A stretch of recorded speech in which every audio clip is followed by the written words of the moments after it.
ကတ်လူကိုဖြောက်နေလေးပါကတ်တယ်ဝင်လိုက်မယ်ပြီးရင် new project တွေဝင်မယ်ကိုလုံးမဲ့ဗီဒီယိုဖိုင်တစ်ခုကိုရှာမယ်နော်ကဗီဒီယိုလေးနဲ့ကျွန်တော်မှဗီဒီယိုထူးလို့မရှိပါဘူးဒါလေးနဲ့ပဲကျွန်တော်ပြပါရမယ် sorry ဒီဗီဒီယိုကပါတကူပါပါနော်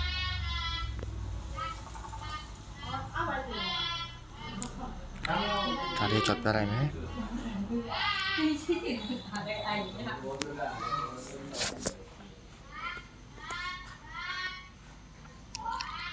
ဒါလေးတစ်ချက်နေပြီလေပါ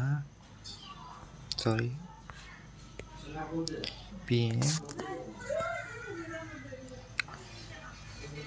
ဒီမှာကြားရတဲ့ချက်နေပြီလေပါဒီမှာကျွန်တော်ကတော့ဒီမှာ sorry ဒီမှာကွန်ရှိပါတော့ကျွန်တော်ကဒီမှာကျွန်တော်ကဒါလေးပြောင်းထားပြီးတယ်အဲ့ဒါမှဒီမှာ logo မရှိမှာအဲ့ဒါဆိုရင်လုံးဝ logo ပြောက်သွားပါပြီ